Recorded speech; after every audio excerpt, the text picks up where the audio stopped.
Hello. So here we are again. It is post-gala, and I am going to be shooting an informational video about mobile bidding versus paper bid sheets. But to set this up properly, we need to tease out a little bit about what mobile bidding is. So 2 weeks ago in my newsletter, if you don't subscribe, you can subscribe. It's free. Go to redappleauctions.com and sign up under the free tools. It'll be listed probably as newsletter or e-zine. But in the e-zine, I talked about what mobile bidding was because I know that some people get confused. And I'm going to give you an example of this in just a second. But because it was over Memorial Day and because I know a lot of people do car shopping over Memorial Day, I compared mobile bidding to something that other people could get as it relates to a car. So right now, if you go out and buy a new car, chances are it's going to have a GPS navigation system native to it. In the car, it will have its own navigation system. But interestingly enough, most people who buy new cars don't use the native GPS navigation system that came with the car. They have a different navigation system that they prefer using, or they just don't like it for whatever reason. So even though it comes with the car, and the car dealers make a big deal about this GPS system, buyers just don't use it. They don't really like it. And the same can be true of auction software and mobile bidding. You should and may be using auction software. That's great because you need it to manage your event. But mobile bidding is optional. You don't have to use mobile bidding at your event just because you have auction software. And the reason I'm spending a little bit of time talking about this is I know there's some confusion out there because when I'm visiting with clients who are considering me as their auctioneer, I ask them a whole bunch of questions about their gala. And one of the questions I ask is, are you using any auction software to manage the back end of your event? And there's usually a pause and they'll say, oh, yeah, we do mobile bidding. No, it's not the question I asked. I asked if you were using software. Now, I know because of the way that they answered the question that they are, in fact, using software. It's impossible to do mobile bidding without software. But what they've also told me in that answer is not only are they using software, but they are assuming that mobile bidding is a requirement, and it's not. It's not. So mobile bidding is a feature of software which you can decide to use or not use at your gala. And I want you to know that you aren't alone if you choose to use paper bid sheets. There's a lot of reasons why I prefer to use them. That's why I'm going to go over this right now. It's probably going to be a long video. And I will be very clear here. This is not all of the reasons and all the scenarios. There are so many scenarios we could go through, but I'm trying to just give you some food for thought here. About a third of my clients still use paper bid sheets. And even though they have software to run their event, they choose to use paper bid sheets when it comes to the on-site portion. Now, why do they do that? Money. They raise more money. Now, again, numbers are all over the place, but in general, if my mobile bidding clients are getting 65% of value in their silent auction, their returns are 65%, we'll say. On the paper bid sheets, it would be 75 to 80% of value. Pretty consistently, at least 10%, if not 20% higher than what we're getting on mobile bidding alone. Now, that's not to say that there's not advantages to mobile bidding. I'm going to get to that. But that, if you're just looking at hardcore money, that's why. It's worth it to them to take the extra step of creating paper bid sheets and putting it back into the system than to just do mobile bidding. So paper bid sheets on site, they're doing it because they're getting better returns. So here's the reasons I like paper bid sheets. Some reasons, maybe not all, but number one, it is easy for donors. It's easy for your guests. They just walk in, they pick up a piece of paper or pick up a pen and they write down their bid. I don't need to know if my Wi-Fi is not working. I don't need to worry about downloading anything to my phone. I don't need to learn about learning a new system. I'm here for a fun night. Make it easy for me, people. Make it easy, right? So that is easy. Maybe I wasn't even intending on buying anything and I walk in and suddenly I'm inspired to do so. I can do it with ease. I pick up the pen and I write the bid down. Love that. Now, another example of of kind of the advantage of paper bid sheets is really, I'm going to say it's visual, but there's so many elements within this. So it's very visual, right? Paper bid sheets are visual. Oftentimes people come in, they register, they go get their photo taken, they go to the bar, they get some food, and then they're kind of wandering around looking for entertainment. And the silent auction is entertainment. So if I am there with my beloved and we're like, ooh, look at that. Ooh, that's cool. Wouldn't that be fun? That kind of thing. If we choose to bid on something, we are going directly to the paper bid sheet and writing down our bid number. But if we are now having to be directed to an online thing, like, oh, now we got to go. Are we sharing the phone or are we each going in individually?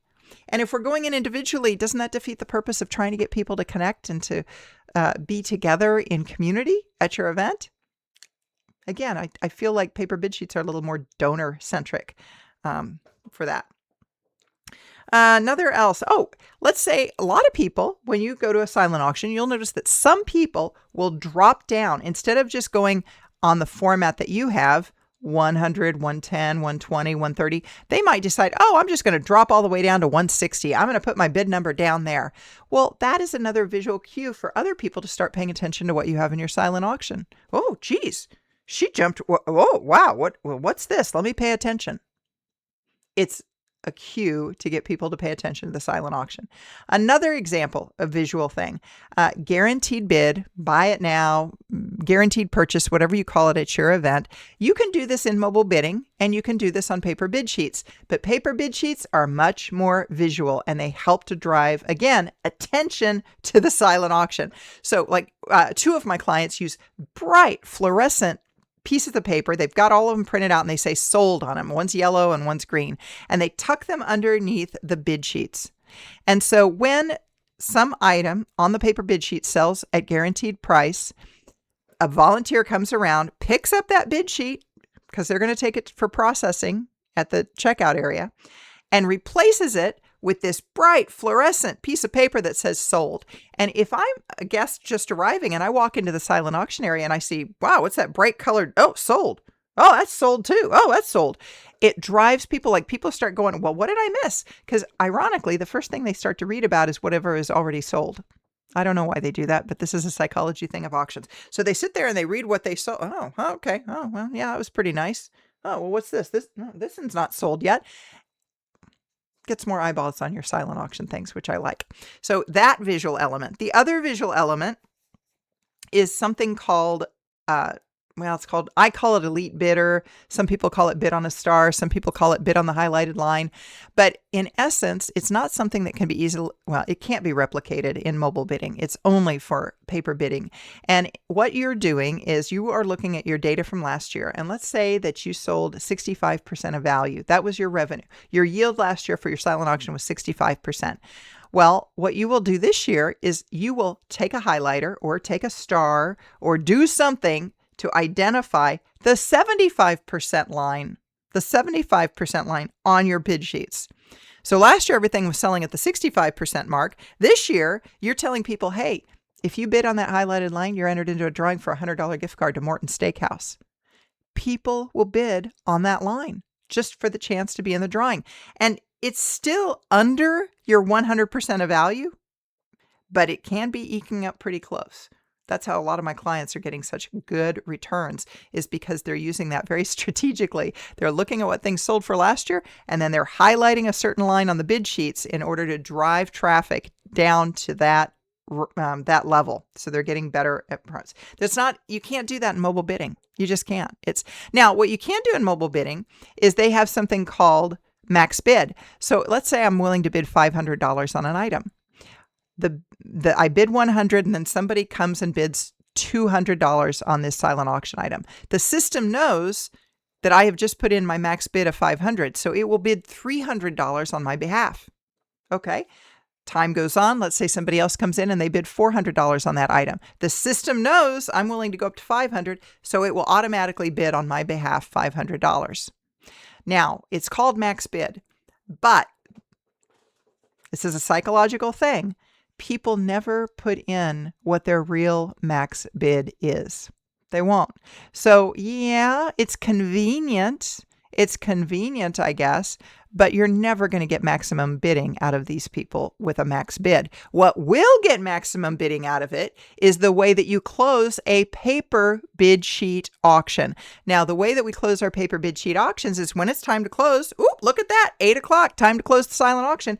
We start at one end of the table and walk down. And I say, folks, as long as you're in front of me, you can bid on the items, but do not leave the table. If you've got an item you want to win, do not go anywhere. I'm walking down right now.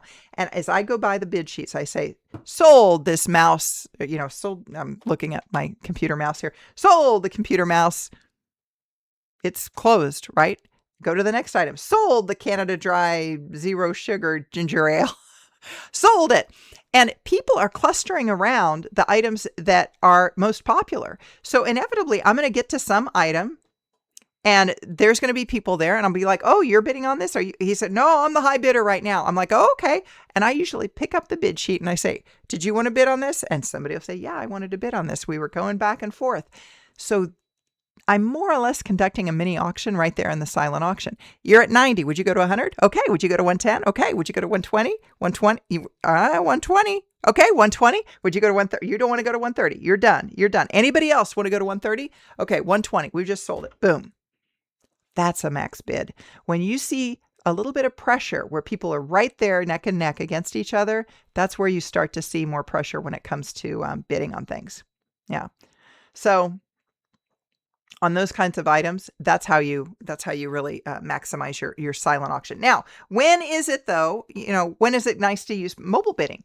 Well, let's say that you've got a venue and you've got people on 3 different floors, and there is a good chance that some people are going to come there. They would never see a silent auction if it was set up because they're mingling between these 3 floors, or they might get stuck on a floor. So I've worked several events like that are multi-floor, or they're so big that you can't ever get everybody into a central place to bid on the silent auction.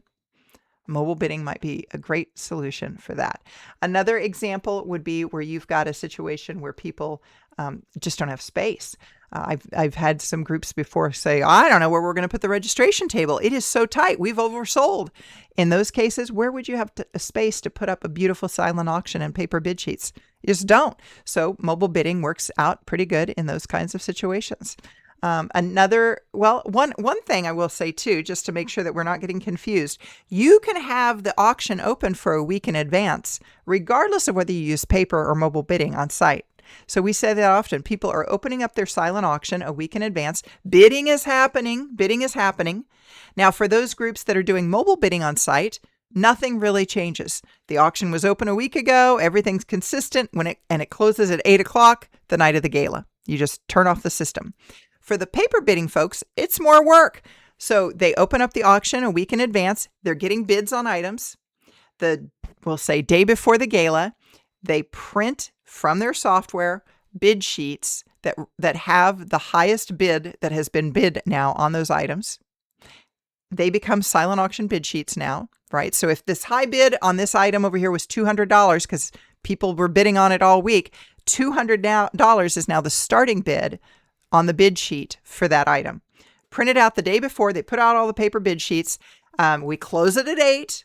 So we pick up the bid sheets, and then usually it's 2 people that are back in the checkout area. So like I might be reading to you and I'll be like, package 435, sold to bidder 10, $60. And you're typing that in. Bidder, or what did I say? Package 472, sold to bidder 787 for $400. And you're putting that into the system. So that is when you're using a lot more techniques from the standpoint of human input instead of just everything that is done digitally. And that really is the big advantage I see for mobile bidding, is that mobile bidding is easy for nonprofit checkout, for the nonprofits. Paper bidding is easy for the guests because they can just pick up a piece of pen and bid.